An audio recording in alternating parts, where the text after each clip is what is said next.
Buenos días, mi nombre es Carol Beltrán, soy estudiante de Medicina Veterinaria de cuarto semestre. En esta ocasión les voy a hablar de hemoparásitos y en este caso hablaremos de la Ehrlichia canis.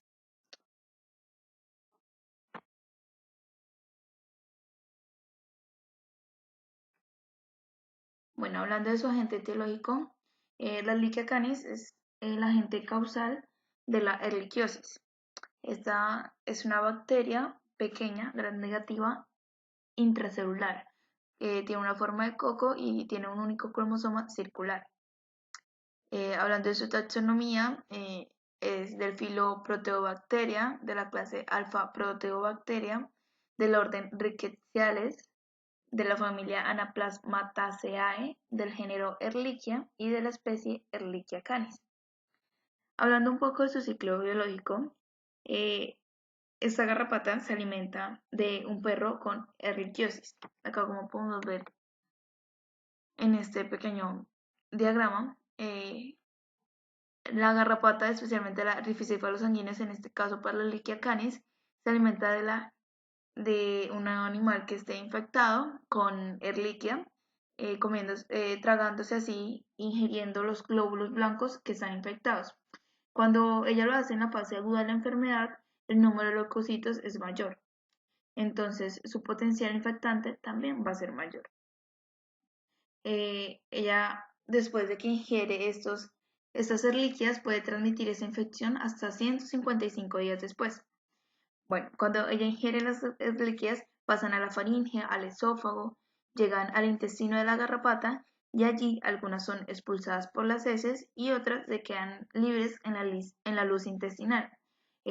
Ellas atraviesan el intestino y se distribuyen por diferentes partes, como lo son los ovarios, los testículos, los tubos de Malpighi y las glándulas salivales. Allí, en las glándulas salivales, acompañadas pues de agua y de exceso de iones, son aprovechados para formar la saliva que será inoculada en otro hospedador. Eh, Acá, como podemos ver, pues allí después de esto ya ellas en las primeras 2 semanas se multiplican los hemocitos y las células del intestino delgado de las garrapatas y pues ya después la transmite a otro hospedador por medio de la mordedura de la garrapata que ya está infectada. También hay que aclarar que también se puede transmitir esta enfermedad por medio de transfusión sanguínea. No es muy común, pero también puede pasar. Esto se transmite de un perro que está infectado que pueda brindar una transfusión sanguínea, pues le transmite esta reliquia a un perro que esté sano. Pues es recomendable que se confirmen los perros que son donantes y esto que se confirme con una prueba pues negativa a la erliquiosis. Acá en el diagrama podemos ver como la puerta de salida, como ya les venía hablando, es la percutánea, que es la secreción salival de la garrapata. Eh, el modo de transmisión pues es por la mordedura que ya infecta a otro hospedador y pues ese hospedador puede ser un miembro de la familia Canidae o puede ser humano también. Bueno, ya hablando en sí de la enfermedad, como ya les hablé, la erliquia produce la erliquiosis monocítica canina. Ese es el nombre técnico, pero también tiene otros nombres que puede ser la pancitopenia tropical canina, la fiebre hemorrágica canina, la riquetsiosis canina, el tifus por garrapata canina y la enfermedad del perro rastreador. Ya hablando de sus hospedaderos, encontramos como anteriormente se pensaba que cada Ehrlichia pertenecía a un hospedador específico, como por ejemplo en el caso de Ehrlichia canis, se pensaba que su único hospedador era el perro. Eh, Aunque esta Ehrlichia es supremamente común en perros y en lo que más se da es en la familia Canidae, también puede llegar a afectar a gatos y a humanos. Entonces estos serían como los hospedadores definitivos y ya el hospedador accidental sería la garrapata. Bueno, hablando de su epidemiología, encontramos que la erliquiosis canina es una enfermedad que es de distribución mundial. Fue identificada por primera vez en perros por Donatien y Lestoquar en Argelia en 1935 y reseñada en España desde 1988. Fue llamada inicialmente como Rickettsia canis, pero luego fue nombrada Ehrlichia canis en honor al bacteriólogo alemán Paul Ehrlich. Bueno, esta reliquia, esta enfermedad empieza a extenderse hacia África del Sur, Kenia y Rodesia. Se desarrolla con mayor frecuencia en zonas cálidas, en países tropicales y subtropicales, pues con clima cálido. Ya hablando del continente americano, la rifocéfalos sanguíneos es la garrapata de mayor distribución presente en diferentes regiones. Y pues la rifocéfalos sanguíneos, como ya les nombré, es el agente, es el vector, es el principal vector de esta erliquia.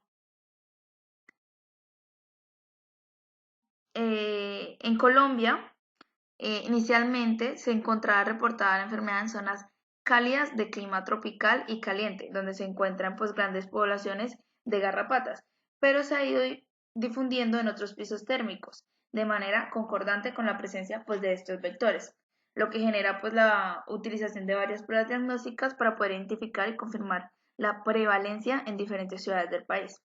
Hablando de Villavicencio, en 2003 se evaluaron perros en esta ciudad y se encontró una alta prevalencia de Ehrlichia spp.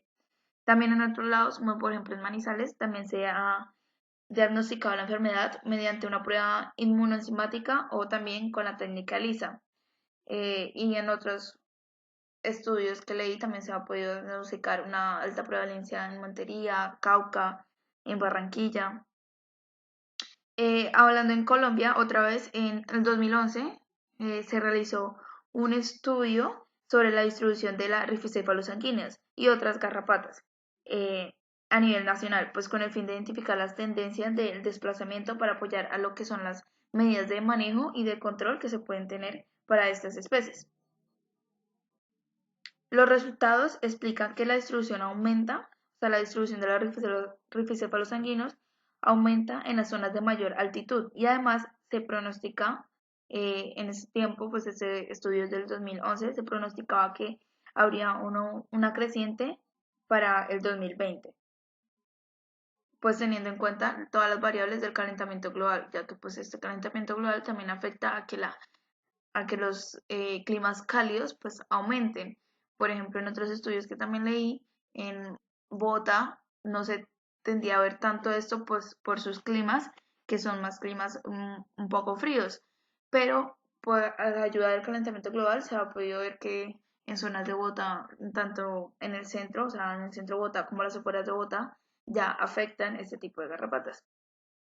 En otro estudio que encontré en Villavicencio también se realizó un registro eh, o sea, se realizó un estudio de 229 registros analizados y se encontró una prevalencia del 63.8% de la Ehrlichia canis. Y la prevalencia se encontraba en las razas. Por ejemplo, la raza pequeña tenía una prevalencia del 21,4%, en la raza mediana era del 24,4% y en la raza grande era del 17,9%. Eh, como conclusión, pues este estudio dice que se confirma el factor de riesgo, la edad a partir de un año, es determinante para que sea positiva a la Ehrlichia. Y pues también se encontró en este estudio que lo que tiene que ver con el sexo y la raza no tiene nada que ver pues en esta prevalencia con la Ehrlichia. Hablando de las fuentes de esos parásitos, que en este caso pues el que lo transmite es el vector de la garrapata, estas garrapatas se pueden encontrar en muchos lados, se pueden encontrar en la maleza, en los pequeños huesos en los pequeños huecos de las edificaciones, o también se pueden encontrar alimentándose de un animal.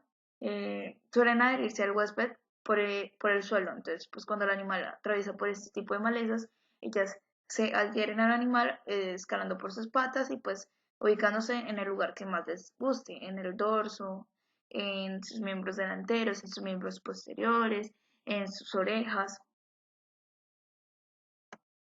Bueno, ya hablando un poquito de la fisiopatología, una vez que el perro es mordido por la garrapata Rhipicephalus sanguineus, previamente que ya está contaminada, o sea que ya tiene la enfermedad, inicia el periodo de incubación. Este periodo de incubación puede ser de 7 a 21 días, tiempo durante el cual los microorganismos ingresan al torrente sanguíneo por medio de la fagocitosis.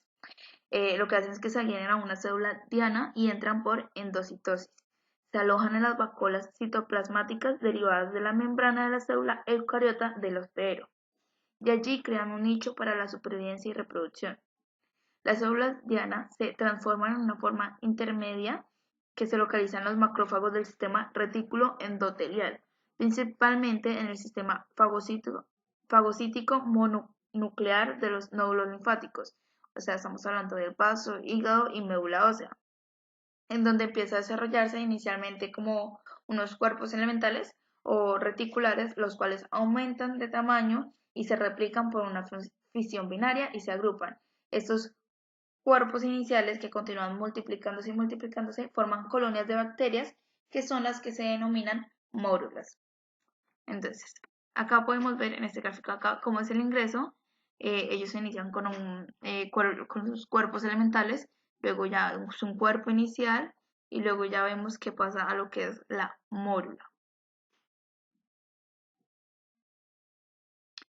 Estas mórulas pueden contener 100 o más erliquias. Y para su difusión en el animal parasitado, la Ehrlichia canis, una vez ha infectado las células correspondientes, se libera por un análisis celular y la exocitosis, como podemos ver acá, que es su liberación. Ya pues después de que se libera, está lista para iniciar un nuevo ciclo infeccioso posteriormente para contaminar otras células hasta pues llegar a lo que es la parasitemia. Esta enfermedad tiene tres fases fundamentales, que es la fase aguda, la fase subclínica y la fase crónica. Acá en este gráfico acá se explica qué es lo que pasa en cada fase específicamente.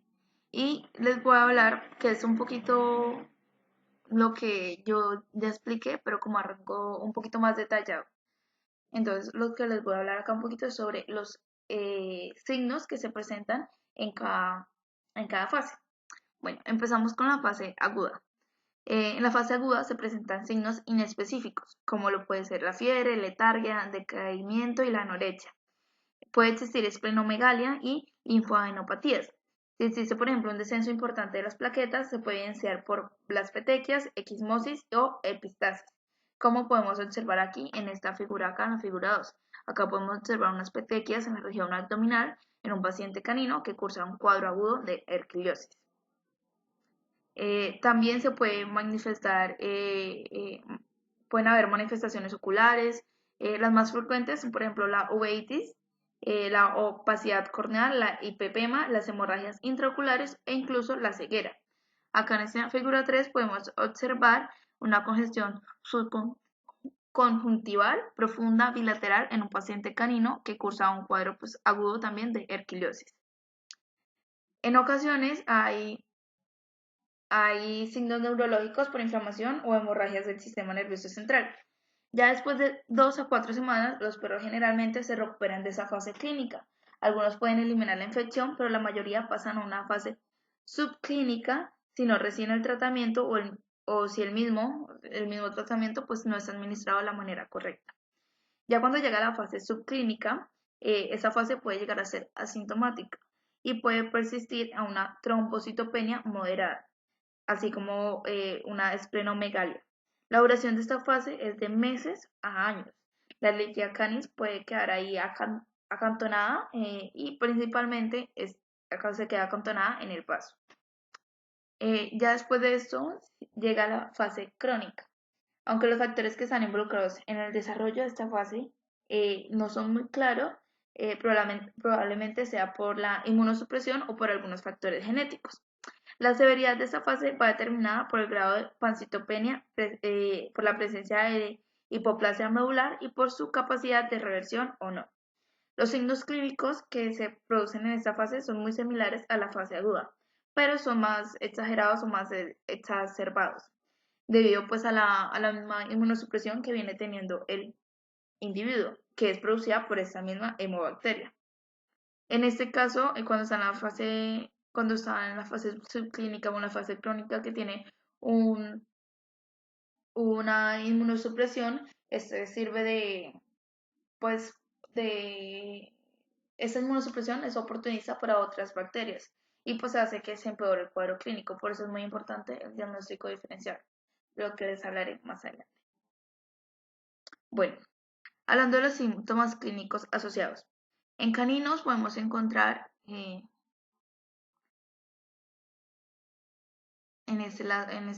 por ejemplo, en esta imagen, podemos encontrar que se presentan fiebre, depresión, como podemos ver acá, unas membranas mucosas pálidas, como podemos ver acá, y una anemia, que pues la anemia produce obviamente que el animal baje de peso.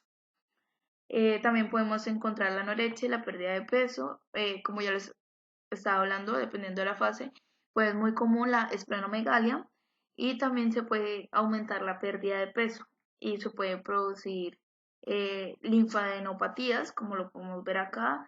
Otros síntomas también son el edema y las ascitis, el letargo, el animal y otros. También los síntomas clínicos también va relacionado a la tendencia a la hemorragia y esto puede manifestarse como las petequias o pistasis en algunos animales, como les mostraba acá, que esta es una petequia. Y pues esto va obviamente relacionado a la disminución del número de la actividad de las plaquetas. Eh, También puede llegar a producir disnea, como ya les hablaba también, los signos oculares, pues como la uveitis, como lo podemos observar aquí en esta parte, que pues en este caso es una congestión de la conjuntiva, pero pues también puede llegar en casos muy extremos hasta la ceguera. Cabe aclarar que no todos los signos están presentes en todos los casos, por eso hay unos signos que aparecen con más frecuencia que otros, que en este caso pues serían los primeros que les nombré, como la fiebre, el letargo, las esplenomegalias, la anemia, las mucosas. Bueno, ya hablando de lo que es la parte del diagnóstico, es muy importante, vamos a hablar del diagnóstico. En este caso, para esta enfermedad y para este agente, es muy importante tener un diagnóstico específico, porque como ya les vengo hablando, cuando está en su fase crónica, se presta como pues de ayuda para que otras coinfecciones puedan entrar ahí y pues puedan haber el cuadro clínico se empeore y puedan tener no solamente alergia, sino otras enfermedades. ¿Cuáles son los diagnósticos específicos que se pueden utilizar? Bueno, el primero es la observación de las mórulas en los monocitos en el frotis sanguíneos. Esto se los voy a mostrar con esta imagen,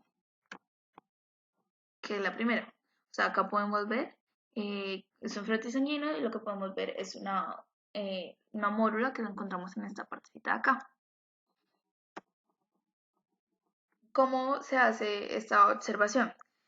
Pues esta observación sirve para aumentar la sensibilidad pues, de la técnica. Se recomienda realizar un frotis de la capa leucocitaria obtenido por la técnica de Buffy-Coat.